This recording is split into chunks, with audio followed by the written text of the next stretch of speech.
Welcome to புளிய மரத்திணை. இந்த வாரத்தை நண்பர்கள் 3 பேர் சேர்ந்து வித்தியாசமான முறையில் ஒரு புதிய இடத்தை தேர்ந்தெடுத்து அங்கே போய் தங்கி செலிப்ரேட் பண்ண போகிறோம். நார்த் கரோலினா ஷார்லட்டுக்கு பக்கத்தில் இருக்கிற அந்த இடம் என்னென்னு தெரிஞ்சுக்கணுமா? வீடியோவை ஃபுல்லாக பாருங்கள். வெல்கம் டு புளிய மரத்திணை. தென்னையிலிருந்து உலகை வாசிப்போம் சுவாசிப்போம். இப்போ நம்மளோட நண்பர்கள் 2 பேர்த்தோட சேர்ந்து மொத்தமாக 3 பேர் இந்த வீக்கெண்டை ஒரு பேச்சுலர் பார்ட்டியா கொண்டாட போறோம். சொல்லுங்க. கோயம்புத்தூர் பாஷையில பேசிடலாமா? கோயம்புத்தூர் பாஷையிலையா பேசுவோமே? சொல்லுங்க, பேசுவோம். கூடி போய் கறி சோறெல்லாம் போடுவீங்களா? கறி சோறு சாப்பிட்றதுன்னு போறது எங்குங்க. ஒரு திருவிழா கொண்டாட்டம்னா கறி சோறு இருந்தாத்தானுங்க அது நல்லா இருக்கு. நம்ம டிரைவ் பண்ற நண்பர் பேர் வந்து கோவிந்தராஜ். அவர் வந்து கோயம்புத்தூர் மையத்துல மையமா இருக்கிறவர். அவர் தான் ஹார்ட் ஆஃப் த சிட்டில, ஹார்ட் ஆஃப் த சிட்டி, சிட்டியோட இதயத்துல இருக்கிற பாப்பநாயக்கம்பாளையத்துல இருந்து கோவிந்தராஜன் நம்ம கூட இணைஞ்சிருக்கிறார்.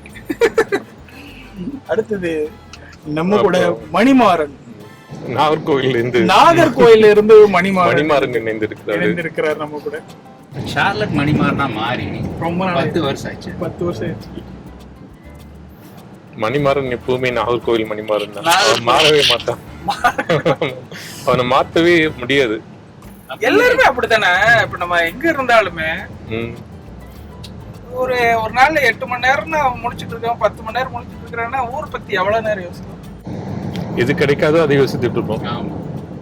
கிடைக்காதுன்னு இல்லை, நம்ம ஊருக்கு போறது கிடைக்காதுன்னு. இப்ப பாஸ்போர்ட் வச்சிருக்கிறவங்களுக்கு எல்லாம் சிட்டிசன் இல்லையா? அது வந்து சிட்டிசன்ஷிப் அடையாளம் இல்லையா அறிவிச்சிருக்காங்க, தெரியுமா? அப்படியா? ஆமா. அப்ப இவங்களுக்கு அப்ளை பண்ணுமா கிட்ஸ்க்கெல்லாம்? இந்தியால, இங்க இல்ல.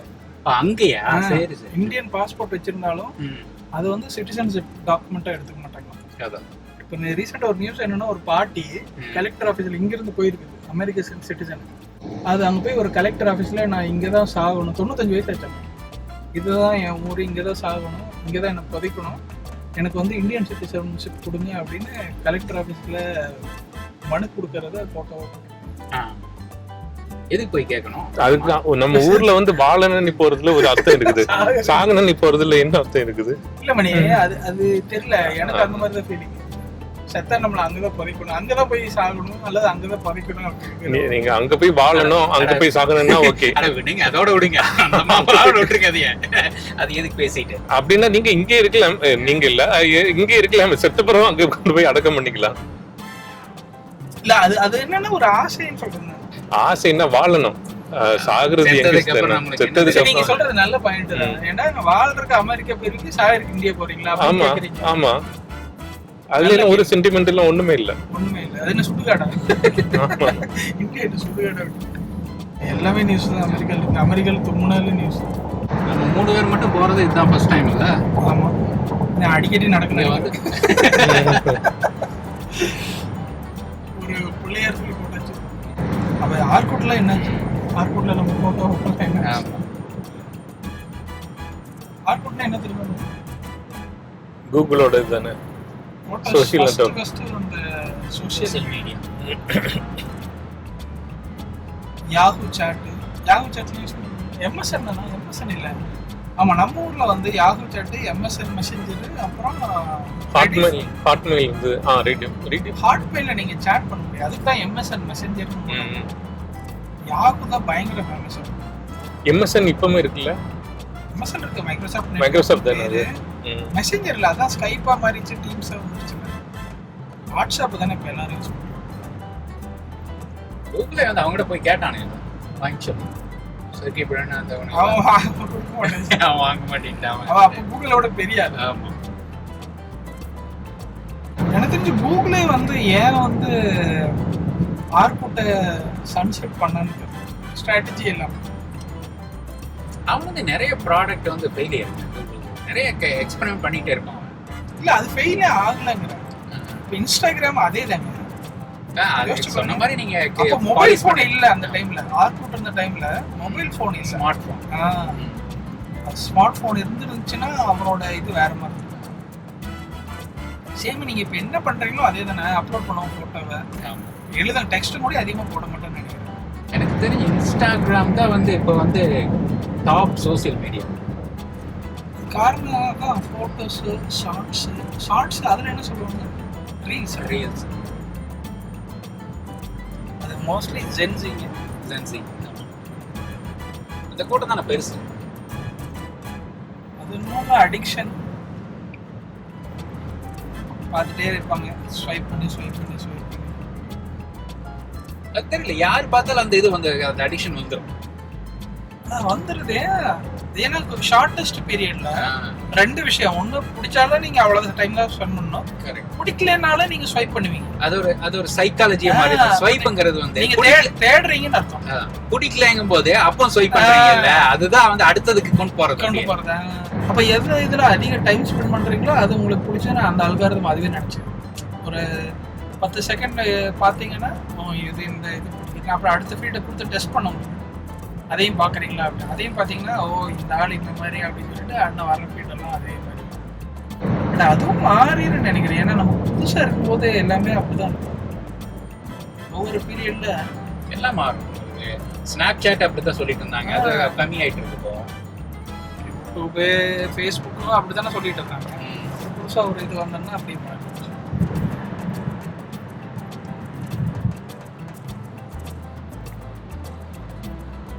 கோயம்புத்தூர்லாம் எப்படி போயிட்டு இருக்கிறீங்க? மழை பெய்யுதா? கோயம்புத்தூர்ல மழை இந்த மாதிரி தெரியல, அங்கே நல்லா வெயில் அடிக்குதுங்க. போன வாரம் ஏதோ 2-3 நாள் மழை. அப்படியா? புளியம்படி சைட்லையா?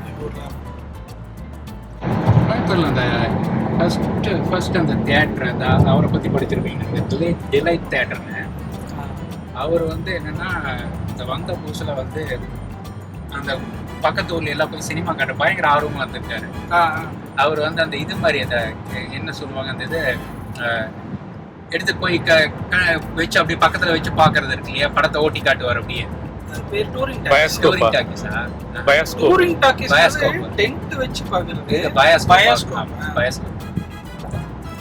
அப்படியே அவருதான் வந்து ஃபுல்லா தமிழ்நாடு ஃபுல்லா வந்து அவரு பாப்புலரைஸ் பண்ணது அவருதான். அதுக்கப்புறம் வந்து இந்த டிலைட் தியேட்டர் அந்த இது வெரைட்டி ஹால் ரோட்ல இருக்குல்ல, அதை கட்டி அதுக்கு வேண்டி வந்து அது கரண்ட் இல்லைங்கிறதுக்கு வேண்டி அவரே வந்து கரண்ட் ப்ரொடியூஸ் பண்ணி அந்த பக்கத்துல இருக்க வீதிகளுக்கெல்லாம் கொடுத்துருக்காரு. அப்புறம் அதே மாதிரி விஜய பதிப்பகம் இருக்குல்ல, ஆமா, அவர் நிறைய புக் பப்ளிஷ் பண்ணியிருக்காங்க. அவங்க உங்க ஊருக்காரர் நினைக்கிறேன், மதுரைக்காரர் நினைக்கிறேன், விஜய பதிப்பகத்துக்காரரு.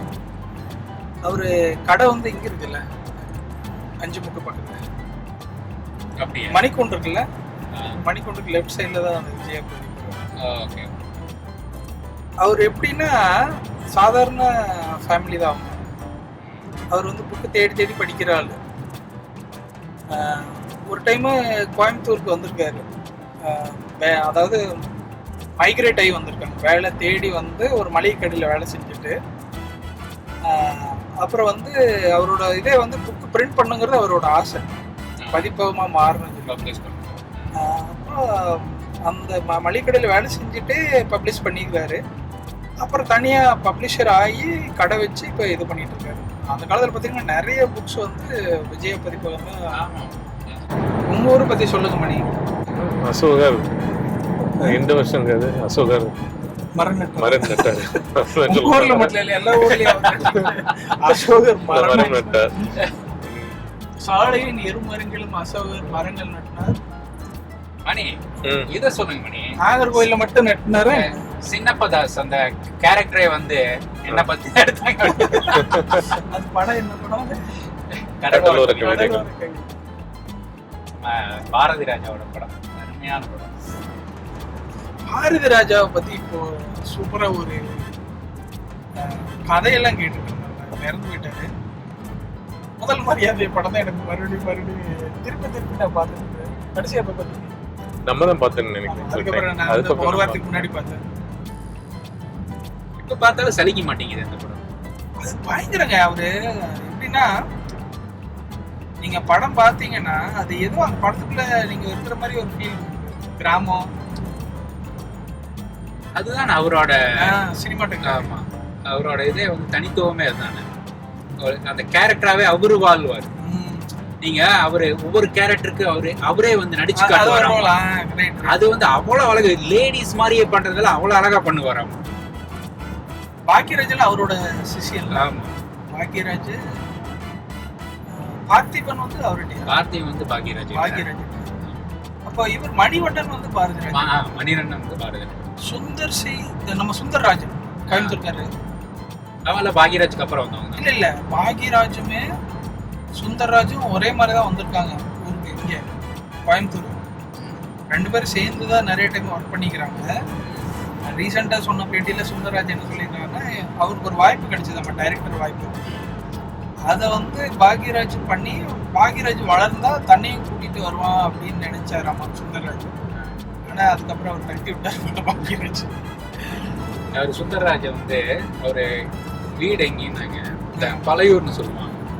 இந்த இது இருக்குல்ல, அது என்னது, லக்ஷ்மி மில்ஸ். ஆமா, அதுலேருந்து கொஞ்சம் உள்ள வந்தீங்கன்னா அங்கதான் ஒரு வீடு. இவர் பாக்யராஜ் வந்து 2 பேரும் ஒரே இடத்துல ஸ்கூல்ல படிச்சாங்களேன்னு தெரியல. பாக்யராஜ் வந்து பாப்பநாயக் எங்க வீடு எல்லாம் இருந்தது முதல்ல. அதுக்கு பின்னாலதான் வந்து அவங்களோட இது வீடு இருக்கும், பின்னால ஸ்ட்ரீட்ல. சரி. இவரு மணிவண்ணன் கூட சூடுறா, மணிவண்ணன் சூடு. ஆனா வந்து இவங்களுக்கு எல்லாம் ஒரு டைம் தானே, பாக்யராஜ் இவங்களுக்கு எல்லாம் ஒரு டைம்ல நல்ல மூவி நிறைய வந்தது. அந்த யூடியூப், Facebook ஜெனரேஷன் மாறதுனால பாரதிராஜன் எல்லாம் அப்படி கிடையாது. அவரு ரொம்ப நாள் பாலச்சந்தர் மாதிரி, பாலச்சந்தர் பாரதிராஜா எல்லாம் பாலச்சந்தர் எல்லாம் எவ்வளவு நாள் ஃபீல்ட்ல இருந்தாரு. எல்லா படமும் லாஸ்ட்ல வர்றது கூட நாடகமெல்லாம் எடுத்தாரு, அதுவும் நல்ல ஹிட். ஆமா, நல்ல ஹிட், எல்லாமே ஹிட். விஷு பாரதிராஜா ஓரளவு இருந்தாரு லாஸ்ட் வரை. விஷு வந்து பாலச்சந்தர் கிட்ட இருந்தாரு. ஆமா, பாலச்சந்தர். புது அர்த்தங்கள் அவரு தானே பாலச்சந்தர். அதெல்லாம் சமுத்திரக்கனி. அவன் பாலச்சந்தர். அவன் டைரக்டர்லாம் கிடையாது, அவன் டைரக்டர். அப்படியே சுப்பிரமணியபுரம் வந்து அவரு தான். அவன் படம் பார்த்தீங்கன்னா ஆல்மோஸ்ட் இவரு மாதிரி தான், பாலச்சந்தர் மாதிரி தான். ஆனா விசுவும் பாலச்சந்திரன் கம்ப்ளீட் ஆப்போசிட். அவங்க திங்கிங் எல்லாமே திங்கிங் வேற. ஆனா அவங்க டார்கெட் ஆடியன்ஸ் ஒண்ணுதான், ஃபேமிலி, லேடிஸ், அதுதான் அவங்க டார்கெட் ஆடியன்ஸ். பாலச்சந்திரன்லாம் 1990s வந்து அவர் 2020 அவர் திங்க் அந்த மாதிரி இருக்கும். விசு அப்படி இல்லை, ரொம்ப ட்ரெடிஷனல். அவர் ஆமா, என்ன புதுமை பண்ணணுமோ அதை பண்ணிட்டு. சம்சாரம் அது மின்சாரமா? ஆமா, அது வந்து விசு தான். விசு நேஷனல் அவார்டு வாங்கின படங்கள்.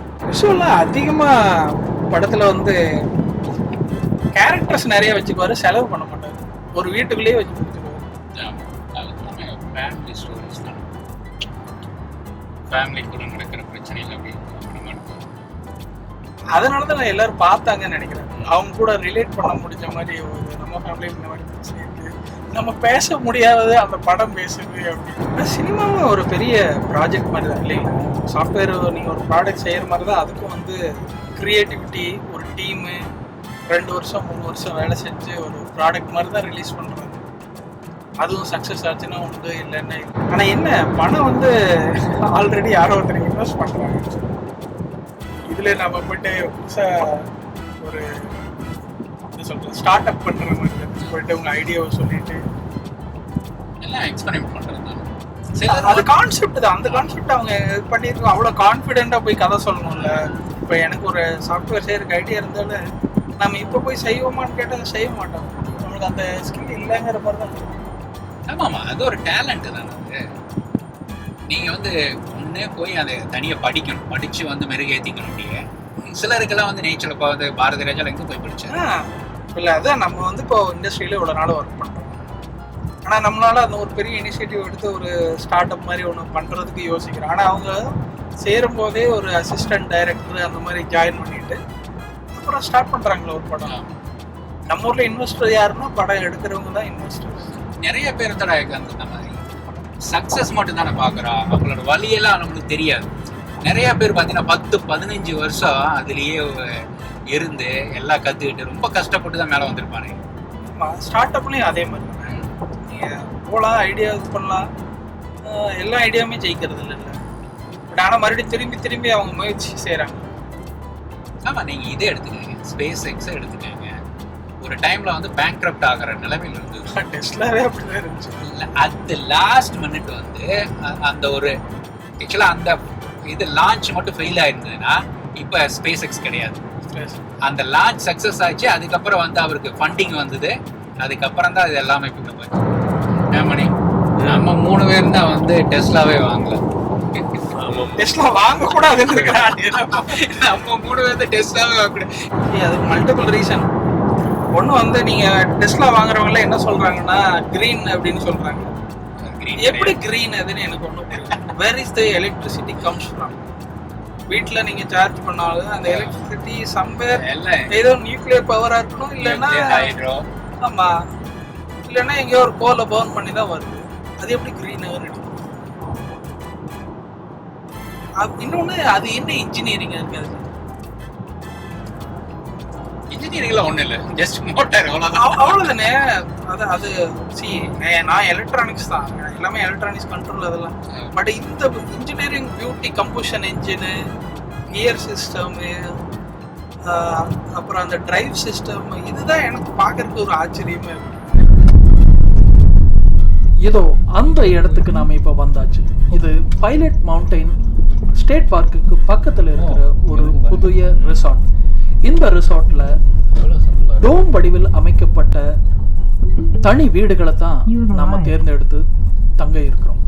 இப்ப நீங்க பாக்குறது இங்க அமைக்கப்பட்டிருக்கிற டோம் வடிவிலான மற்ற வீடுகள். இங்க சிறப்பு அம்சம் என்னன்னா, இந்த டோம்ல நீங்க உள்ள தங்கி இருக்கும்போது ஸ்கை வியூ பார்க்கலாம். மேலே இருக்கிற அந்த ஸ்க்ரீனை ஓப்பன் பண்ணால் நம்மளால் மொத்த ஸ்கையும் நைட்டில் பார்க்க முடியும்.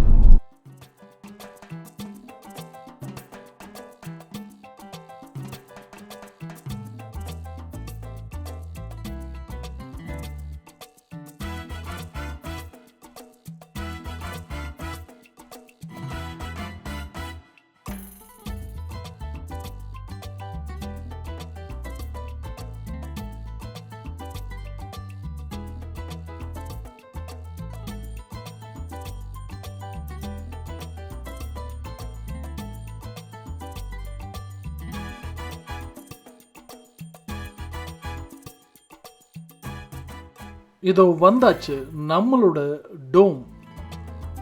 நம்ம இந்த டோமில் 2 இரவுகள் தங்க போகிறோம். இது ஏர்பிஎன்பி மாதிரி தான். ஆன்லைனில் புக் பண்ணதுக்கப்புறம் அவங்க ஒரு லாக்கர் கீ கோடு கொடுப்பாங்க. அதை ஓப்பன் பண்ணி அந்த கீயை எடுத்து இந்த டோமோட டோரை ஓப்பன் பண்ணி நாம் இப்போ உள்ளே போக போகிறோம்.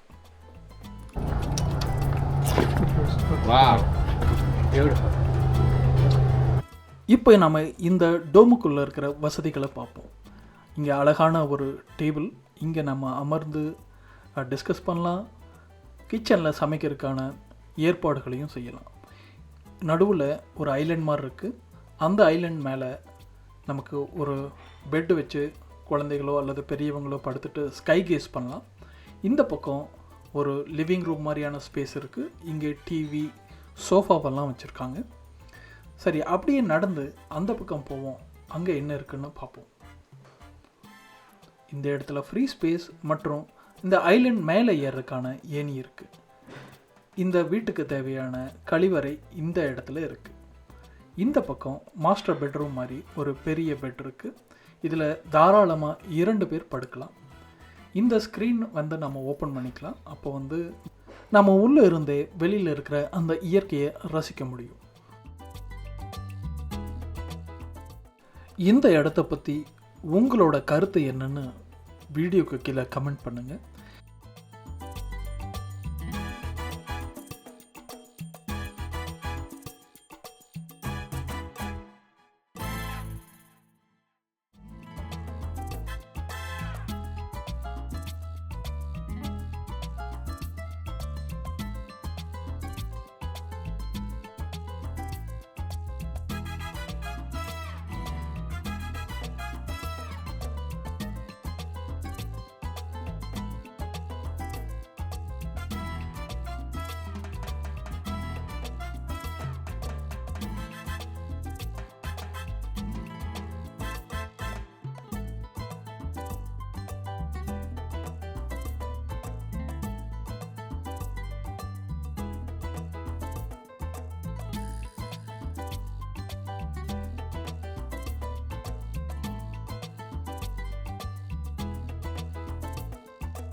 இந்த பாத்ரூமை நாம் இப்போ பார்க்கலாம்.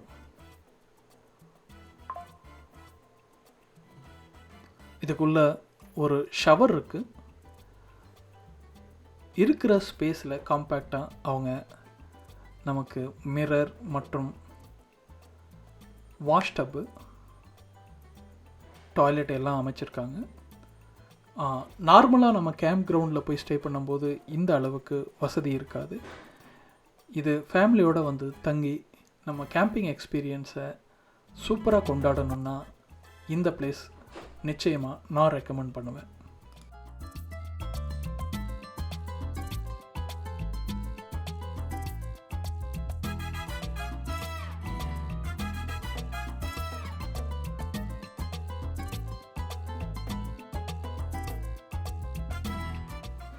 சரி, இப்போ நம்ம மேலே போய் அந்த பெட்டில் இருந்து ஸ்கை வியூ எப்படி இருக்குது அப்படின்னு நம்ம பார்க்கலாம். ஓ, சூப்பராக இருக்குது. இந்த பெட்டு கூட நம்ம கீழே விழுகாமல் இருக்கிறதுக்கு சுற்றியும் பாதுகாப்பு கூட கொடுத்துருக்காங்க. அந்த மேலே இருக்கிற ஸ்க்ரீனை ஓப்பன் பண்ணது மூலமாக நம்ம லைட்டை உள்ளே கொண்டு வர முடியும். அதே சமயத்தில் உள்ளே இருந்து வானத்தையும் பார்க்க முடியும்.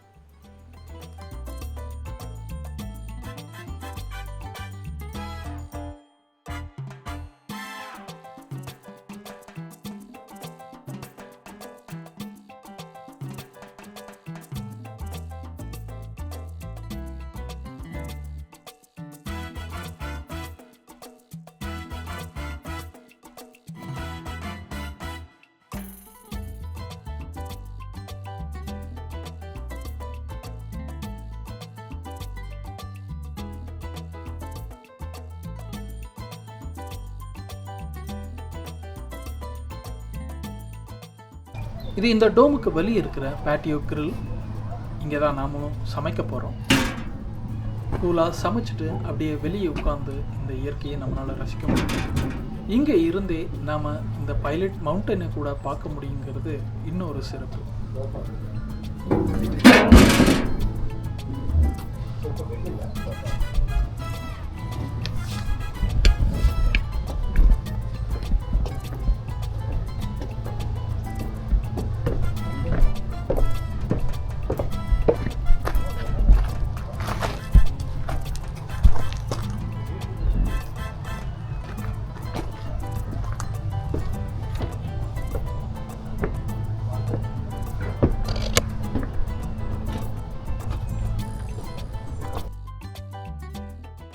இந்த அழகான டோமை வெளியிலிருந்து எப்படி இருக்குன்னு நாம் பார்ப்போம்.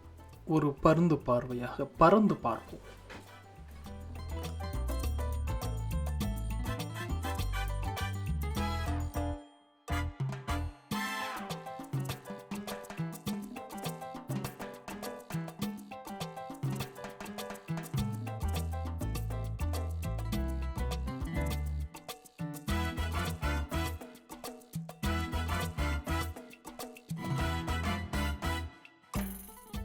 இங்கே 2 நாள் தங்கறதுக்கு தேவையான பொருட்களையும் சமைக்கிறதுக்கு தேவையான பொருட்களையும் நாம் இப்போ எடுத்து வச்சு நம்மளோட கொண்டாட்டத்துக்கு தயாராகும்.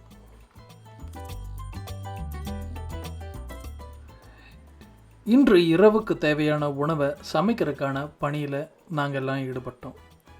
இன்று இரவு நம்ம செய்ய போகிறது அருமையான வஞ்சரம் மீன் வறுவல் மற்றும் மட்டன் குழம்பு. இதுக்கு தேவையான வஞ்சர மீன் மற்றும் மட்டனை நம்ம ஷார்லட்டில் இருந்தே வாங்கிட்டு வந்துட்டோம். இப்போ மசாலாவெல்லாம் மிக்ஸ் பண்ணி இந்த மீனையும் மட்டன் குழம்புக்கு தேவையான மசாலாக்களையும் ரெடி பண்ண போகிறோம்.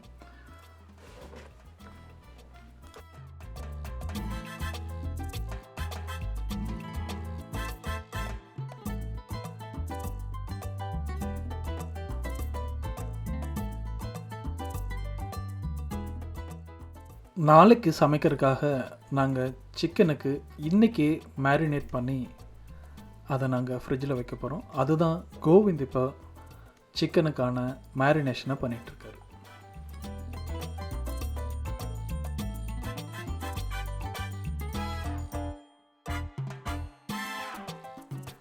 வஞ்சர மீனுக்கு தேவையான வறுவலை நான் இப்போது அந்த மசாலாவோடு சேர்ந்து செஞ்சிட்ருக்கேன். இப்போது மீன் மேலே அந்த மசாலாவை நம்ம மிக்ஸ் பண்ணி எடுத்துகிட்டு வெளியில் போய் அங்கே இருக்கிற அந்த க்ரில்லை வச்சு நாம் சமைக்க போகிறோம். இப்போ வெளியில் இருக்கிற இந்த க்ரில்லில் நம்ம மசாலா போட்ட அந்த வஞ்சர மீனை வச்சு சமைக்க ஆரம்பித்தாச்சு. மீன் வந்து ரொம்ப சாஃப்டாக இருக்கிறதுனால சீக்கிரமாகவே குக் ஆகிடுது.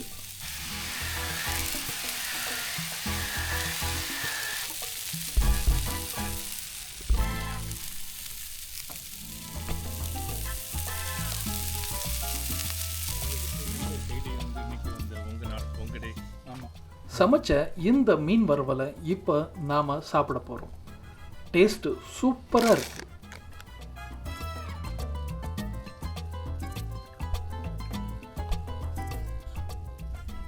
அதோ அங்கே தெரியுது பார்த்தீங்களா, அதுதான் பைலட் மவுண்டைன். அங்கே தான் நாம் நாளைக்கு ஹைக்கிங் போக போகிறோம். இப்போ அடுத்தது நாம் மட்டன் குழம்பு செய்யறதுக்கான வேலைகளை செய்கிறோம். மட்டன் குழம்பையும் நம்ம வெளியில் இருக்கிற ஸ்டவ்வில் வச்சு குக் பண்ண போகிறோம். இங்கே வெளியில் தனியாக லைட் கிடையாது, ஒரு சின்ன போர்ட்டபிள் லைட்டை யூஸ் பண்ணி தான் நாம் இங்கே குக் பண்ண போகிறோம்.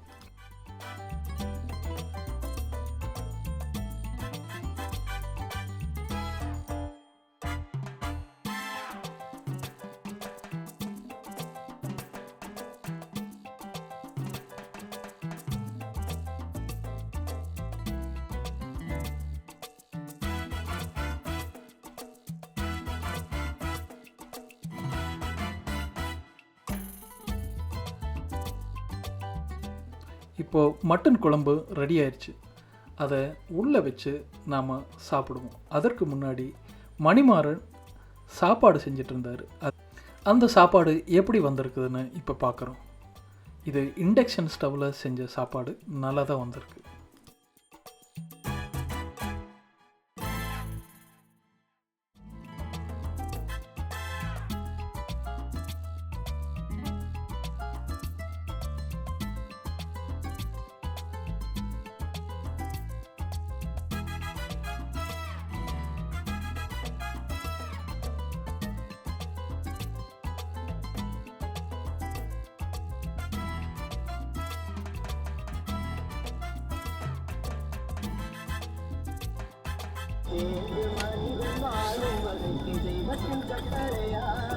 பாட்டில் நிறைய ஃபிலாசபி மெசேஜ் நிறைய இருக்கு. எல்லா டைம் கேட்க முடியாது. இன்றைக்கி நாம் சமைச்ச சாப்பாடை ருசியாக சாப்பிட்டு முடிச்சுட்டு இன்றைய நம்மளுடைய பயணத்தை முடிச்சுட்டு நாளைக்கு நம்ம ஹைக்கிங் பயணத்தை தொடரும். அதுவரை உங்களிடமிருந்து விடைபெறுவது திரு.